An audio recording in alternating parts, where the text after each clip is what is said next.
Average Pakistani family के अंदर एक फ़ादर और एक बेटे के दरमियान जो रिश्ता है वो आजकल बहुत ही नाजुक मोड़ से गुजर रहा है। ज़्यादातर फैमिलीज़ के अंदर वालिदैन के जो इंटरेक्शन है उनके बच्चों के साथ वो किसी खातिर ख्वाह नतीजे तक लेके नहीं जाती बच्चों को। वालिदैन जो तरबियत अपने बच्चों की कर रहे हैं और जो तरीक़ेकार अपना रहे हैं तरबियत का, वो बिल्कुल भी मौजूद नहीं है। अक्सर औक़ात ऐसा ही देखने में आ रहा है, जिसकी वजह से एक प्रोडक्टिव इंसान हमारे माशरे को नहीं मिलता।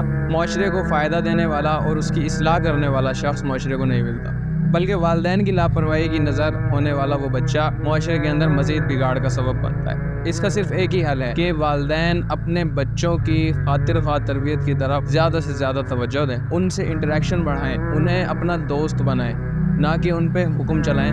उन्हें अपना दोस्त बनाने की कोशिश करें ताकि उनके मसाइल को समझें, उनकी नीड्स को जानने के बाद वो उन्हें बेहतर तरीके से उन्हें गाइड भी कर सकेंगे।